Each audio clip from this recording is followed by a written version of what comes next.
Hello everyone, astro with M Singh में मैं M Singh आप सभी का बहुत बहुत स्वागत करती हूँ। जैसा कि मैंने आप सभी को प्रॉमिस किया था कि आज से हम एस्ट्रोलॉजी सीरीज़ शुरू करेंगे। तो सबसे पहले गाइस, क्योंकि आप में से कुछ लोगों को चीज़ें पता होंगी, बेसिक्स क्लियर होंगे, कुछ लोगों को हो सकता है पूरा ज्ञान हो, कुछ लोग ऐसे भी हो सकते हैं जिन्हें एस्ट्रोलॉजी का भी कोई भी ज्ञान नहीं है। तो देखिए, बहुत सारे गुरु हैं, बहुत सारे वीडियोस हैं, यूट्यूब में भरा हुआ है सब कुछ, लेकिन मेरे व्यूअर्स की डिमांड थी कि मैं आपको क्लियर करूं, चीज़ें बेसिक्स क्लियर कर दूं ताकि आपको नॉलेज हो जाए। तो आज से हम ये सीरीज़ शुरू कर रहे हैं। इसके पहले मैंने एक वीडियो आप लोगों के लिए ऑलरेडी डाली हुई है एस्ट्रोलॉजी बेसिक प्लेलिस्ट में, जिसमें मैंने आपको बताया था कि असेंडेंट कैसे देखते हैं, क्योंकि जब हम टैरो रीडिंग्स करते हैं तो उसमें काफ़ी लोग पूछते हैं कि मैम मून साइन क्या होती है, असेंडेंट क्या होता है। तो आज मैं आपको बेसिक क्लियर करूँगी। इसकी सीरीज़ चलेगी गाइस, तो मैं रोज़ या हर अल्टरनेट एक ना एक वीडियो जैसे जैसे मुझे टाइम मिलता जाएगा मैं आपके लिए लोड करते जाऊँगी ताकि आप लोगों को बेसिक्स क्लियर रहें, ठीक है। तो सबसे पहले देखिए, हम एस्ट्रोलॉजी की सीरीज़ शुरू कर रहे हैं। तो ज्योतिष होता क्या है, एस्ट्रोलॉजी होता क्या है, ये आपको क्लियर होना चाहिए। ज्योतिष क्या है, एस्ट्रोलॉजी क्या है? ये एक ऐसी विद्या है जिससे कि हम धरती पर और हमारे मनुष्य जीवन पर हमारे ऊपर क्या असर पड़ रहा है 9 ग्रहों का, जिसमें से 7 ग्रह हैं, 2 छाया ग्रह हैं, और इसकी गणना को हम ज्योतिष में देखते हैं। 27 नक्षत्र हैं, तो इसकी जो गणना होती है ज्योतिष से हम भविष्य देख सकते हैं। अगर आपके पास सही डेट ऑफ बर्थ है, टाइम ऑफ बर्थ है, प्लेस ऑफ बर्थ है, तो ये चीज़ें बहुत एक्यूरेटली आपके भाग्य को दर्शा सकती हैं कि कब आपको सतर्क रहने की ज़रूरत है, आपकी लाइफ में कब किस तरीके के इवेंट्स हो सकते हैं, किस तरीके की आपकी लाइफ में बीमारियां आपको हो सकती हैं, कब आपके ऊपर कर्ज चढ़ सकता है, कर्ज से मुक्ति कब तक हो सकती है, आपके लाइफ में बच्चे से रिलेटेड, शादी से रिलेटेड, आपकी पर्सनालिटी कैसी होगी, आपका नेचर कैसा होगा, ये सारी चीज़ें, आप किस तरीके का कर्म करेंगे अपनी लाइफ में, आप किस डायरेक्शन में आगे चल के जाएंगे, स्पिरिचुअल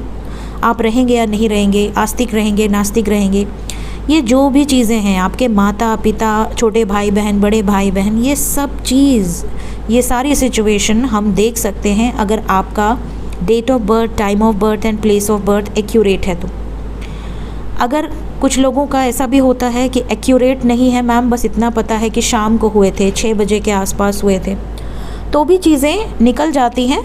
लेकिन एक्यूरेसी जो होती है, जो एकदम परफेक्ट जो गणना होती है, वो सही date of birth and time of birth से होती है।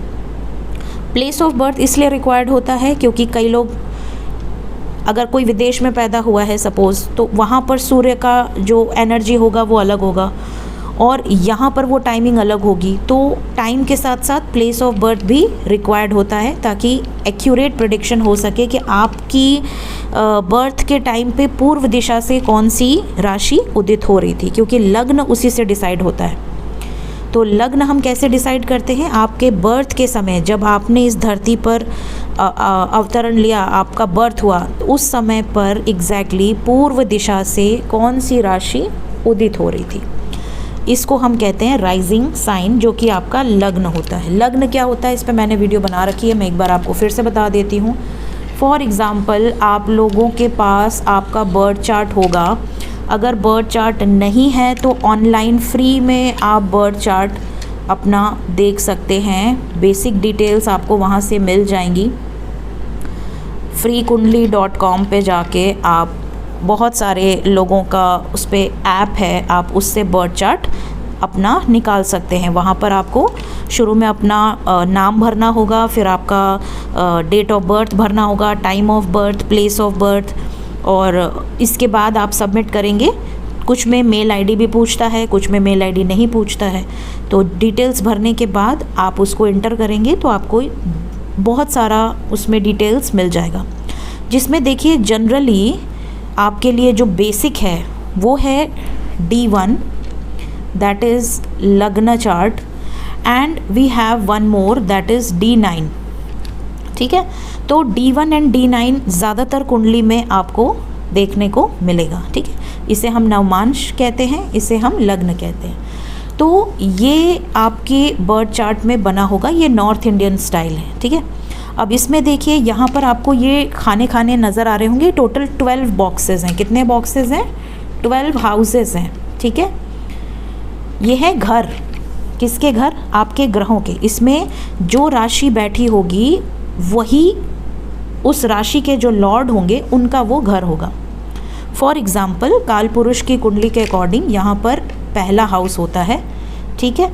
ये होता है आपका लग्न, ठीक है। ये हो गया आपका लग्न। यहाँ से आप इस डायरेक्शन में आगे बढ़ेंगे तो ये 1 है, ये सेकंड हाउस है, ये थर्ड, ये फोर्थ, ये fifth, sixth, seventh, eighth, 9th, 10th, 11, 12, ये टोटल 12 हाउसेस आपके हो गए। अब जब आप लग्न चार्ट देखेंगे, D9 पर हम बाद में आएंगे, जब आप लग्न चार्ट देखेंगे तो किसी के यहाँ पर 1 नंबर ही होगा, ठीक है। 1 नंबर की राशि कौन सी है मैं अभी आपको बताऊंगी। किसी के यहाँ पर 2 नंबर लिखा होगा, किसी के यहाँ पर 3 नंबर लिखा होगा। तो अब हम बात करेंगे कि राशियों का नंबर क्या होता है, ठीक है। तो यहाँ पर 12 हाउसेस हो गए, आपने देखा ये 12 हाउसेस हैं। ये एरीज असेंडेंट है। अगर आपका मेष लग्न है तो यहाँ पर मेष लग्न की कुंडली है और यहाँ पर इस तरह की राशियाँ बैठी होंगी। अब इस हर घर में कोई ना कोई प्लैनेट्स बैठे होंगे, ठीक है, जो राशि के अकॉर्डिंग और अपने वो उच्च के हैं या नीच के हैं इसके अकॉर्डिंग फल देते हैं, ठीक है। तो ये बेसिक है। अब मैं आपको पहले राशियाँ बताऊंगी कि कितने तरीके की राशियाँ होती हैं। तो पहले नंबर की राशि होती है एरीज के। तो मैंने आपसे कहा कि 1 से 12 नंबर तक कौन सी राशियाँ होती हैं और नंबर वाइज आपको ये ध्यान में रखने की ज़रूरत है, क्योंकि पहले नंबर की राशि एरीज़ है। तो एरीज़ पहले नंबर की राशि है, तो ये 1 नंबर आपके लग्न में अगर लिखा है तो मतलब कि आप जब पैदा हुए थे, जब आपका बर्थ हुआ था, तब जो पूर्व दिशा से जो राशि उदित हो रही थी वो मेष राशि थी, ठीक है। यहाँ पर इंग्लिश में लिखा है, यहाँ पर हिंदी में लिखा है, ठीक है। अगर आपके लग्न में 2 नंबर लिखा है तो मतलब आपके बर्थ के टाइम टॉरस मतलब वृषभ राशि राइजिंग आपकी साइन बनेगी। 3 नंबर जेमिनाई जिसे हम मिथुन कहते हैं, 4th नंबर कैंसर जिसे हम कर्क राशि कहते हैं, 5th नंबर लियो जिसे हम सिंह राशि कहते हैं, 6th नंबर वर्गो जिसे हम कन्या राशि कहते हैं, 7 नंबर लिब्रा जिसे हम तुला राशि कहते हैं, 8 नंबर स्कॉर्पियो जिसे हम वृश्चिक राशि कहते हैं, 9 नंबर सेजिटेरियस जिसे हम धनु राशि कहते हैं, 10 नंबर कैप्रिकॉन जिसे हम मकर राशि कहते हैं, 11 नंबर एक्वेरियस जिसे हम कुंभ राशि कहते हैं एंड 12 नंबर पाइसेस जिसे हम मीन राशि कहते हैं। तो 1 से लेके 12 तक ये राशियां हैं, ठीक। अब आपको ये चेक करना है कि अगर आपने अपना बर्थ चार्ट निकाल लिया है या अगर आपके पास आपकी बनाई हुई कुंडली है, किसी से बनवाया है आपने, उससे देख लीजिए, या फिर आप फ्रेश एक अपना फिल करके जो मैंने आपको बताया है www.freekundli.com, इस पर जाकर आप कुंडली निकाल सकते हैं।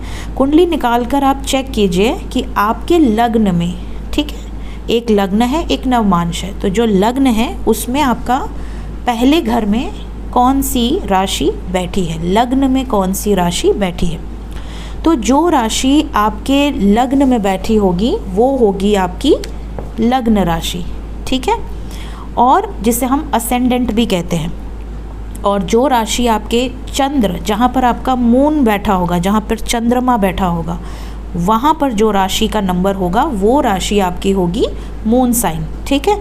तो आपको क्या पता चल गया, आपको आपका असेंडेंट पता चल गया और मून साइन पता चल गया, ठीक है। तो ज़्यादातर जो एस्ट्रोलॉजी की प्रेडिक्शंस होती हैं वो मून साइन एंड असेंडेंट के बेसिस पर होती हैं, ठीक है। अब मैं आपको एक एग्जांपल दूंगी। फॉर एग्ज़ाम्पल कि ये आपका एक लग्न चार्ट है, ठीक है। मेरी राइटिंग पे मत जाइएगा गाइज़, मेरी राइटिंग बहुत अच्छी नहीं है। आपको बेसिक क्लियर हो जाए, बस ये मैटर करता है। तो सपोज़ कि एक लग्न चार्ट है, ठीक है, इसे हम कहते हैं D1 लग्न चार्ट, ठीक है। अब ये पहला घर है, जैसा कि मैंने बताया। यहाँ पर सपोज़ कि आपके बैठी हुई है 7 नंबर की राशि, यहाँ पे 7 लिखा है, तो यहाँ पर आपका कौन सा राशि हुआ, आपका असेंडेंट क्या हुआ, लिब्रा। मतलब आप समझ जाओगे कि मेरा लिब्रा असेंडेंट है, ठीक है। तुला लग्न की आपकी कुंडली है। अब सपोज़ कर लीजिए यहाँ पर लिखा है 2 नंबर, ठीक है, तो यहाँ पर 2 नंबर है, यहाँ पर 3 नंबर होगा, 4 नंबर, इसके आगे चलेगा, ठीक है। अब 2 नंबर है तो आपका राशि क्या हुआ, असेंडेंट क्या हुआ, टॉरस, मतलब वृषभ लग्न की आपकी कुंडली है। सपोज़ कि आपके चंद्रमा यहाँ बैठे हैं, मून, ठीक है, और यहाँ पर है 11 नंबर, ठीक है। तो आपके लिए यहाँ पर क्या हुआ, मून साइन क्या हुआ, एक्वेरियस, क्योंकि 11 नंबर किसका है, एक्वेरियस का। समझ में आया। तो वैसे ही आपको चेक करना है कि आपका लग्न कौन सा है, ठीक है, आपका लग्न कौन सा है, इसके बेसिस पर आप देखेंगे। अब फॉर एग्ज़ाम्पल आपका लग्न है 8 नंबर, यहाँ पर 8 नंबर लिखा है, तो आप समझ जाओगे कि आपका जो लग्न है वो है स्कॉर्पियो, ठीक है, ओके। हो सकता है मून यहीं बैठे हों, अगर मून यहीं बैठे हैं पहले ही लग्न में, तो यही आपका मून साइन भी हो जाएगा। कई लोगों का असेंडेंट और मून साइन सेम होता है, ठीक है। तो आपको आज मैंने क्या क्या बताया, आज मैंने आपको बताया कि ज्योतिष है क्या, ज्योतिष का मतलब क्या है, एस्ट्रोलॉजी का मीनिंग क्या है, और हमारे लिए एस्ट्रोलॉजी कहाँ पर हेल्पफुल होती है। इसके अलावा मैंने आपको बताया कि हाउसेस कैसे देखते हैं, कितने हाउसेस होते हैं। इसके बाद मैंने आपको बताया कि राशियाँ कितनी होती हैं, कौन से नंबर की राशि कौन सी है। इसके बाद मैंने आपको बताया कि आपके असेंडेंट कौन से हैं, आपके पूर्व दिशा। एक बात और आपको मैं बताती हूँ, फॉर एग्ज़ाम्पल ये आपका बर्थ चार्ट है, ठीक है। तो मैंने आपसे बताया कि जो राशि पूर्व दिशा, ठीक है, पूर्व दिशा से जो राशि उदित हो रही है वो आपकी हो गई असेंडेंट, राइजिंग साइन। तो यहाँ पर हो गई उत्तर दिशा, ये उत्तर दिशा हो गई। अब ये उत्तर है तो यहाँ पर क्या हुई, दक्षिण दिशा, ठीक। और पूर्व के नीचे यहाँ पर क्या हुई, पश्चिम दिशा, ठीक। तो ये पूर्व है, ये हमेशा असेंडेंट पूर्व दिशा से ही उदित होता है। यहाँ पर उत्तर है, उत्तर के ऑपोजिट दक्षिण और पूर्व के ऑपोजिट पश्चिम, ठीक। ये भी एक इम्पॉर्टेंट चीज़ है। कई लोगों को एग्जैक्ट टाइम नहीं पता होता है, उन्हें ये पता होता है कि हम इस दौरान पैदा हुए, शाम के टाइम या आफ्टरनून के टाइम या इवनिंग के टाइम, तो उस बेसिस पर भी हम बर्थ चार्ट से निकाल सकते हैं। बट एक्यूरेसी की जहाँ तक बात होती है, उसके लिए एक्यूरेट बर्थ टाइम रहेगा। जितना एक्यूरेट बर्थ टाइम रहेगा, मिनट, सेकेंड, आवर, उतनी परफेक्ट प्रेडिक्शन होती है, ठीक है। अब अगर हम बात करें तो एस्ट्रोलॉजी में 9 प्लैनेट्स, जिसमें से 7 मेन प्लैनेट्स होते हैं, 2 छाया ग्रह होते हैं, ठीक है। तो छाया ग्रह जो होते हैं वो होते हैं Rahu Ketu, north node and south node. तो हमारे पास कितने प्लैनेट्स हुए, ठीक है। पहले नंबर का प्लैनेट है सन, जिन्हें हम कहते हैं राजा। दूसरे नंबर का प्लैनेट है मून, ठीक। थर्ड नंबर का प्लैनेट है जुपिटर, गुरु, बृहस्पति। फोर्थ नंबर पे आ गए आपके मार्स, मंगल। फिफ्थ नंबर है मरकरी, जिसे हम कहते हैं बुध ग्रह। सिक्स्थ नंबर है वीनस, जिसे हम कहते हैं शुक्र ग्रह। 7 नंबर है सैटर्न, जिसे हम कहते हैं शनि ग्रह। और उसके अलावा हमारे पास 2 छाया ग्रह हैं, राहु, जिसे हम कहते हैं नॉर्थ नोड, एंड केतु, जिसे हम कहते हैं साउथ नोड। ठीक है, तो आपके बर्थ के टाइम पे कौन सा प्लैनेट कौन से हाउस में बैठा है उसके बेसिस पर गणना होती है। ठीक है, असेंडेंट में कोई बैठा है या नहीं बैठा है, असेंडेंट में आपकी सिर्फ राशि है, तो अगर राशि है तो राशि के लॉर्ड कौन है। ठीक है, अब राशि के लॉर्ड कौन है इस पर मैं आपको नेक्स्ट वीडियो दूंगी, क्योंकि एक ही वीडियो में बहुत सारी चीज़ें बताऊंगी तो आप कंफ्यूज हो जाएंगे। तो राशि कौन सी है, उसके अंडर में उनके लॉर्ड कौन है, किस राशि के लॉर्ड कौन है, ये मैं आपको नेक्स्ट वीडियो में अच्छे से एक्सप्लेन करूँगी। सो होप कि आज हमने जो भी यहाँ पर मैंने आपको बेसिक बताया है, होप आपको थोड़ी क्लैरिटी मिली होगी। वीडियो अगर आपके लिए हेल्पफुल रही हो ज़रूर से लाइक कीजिएगा, और thank you so much guys, take care, bye bye.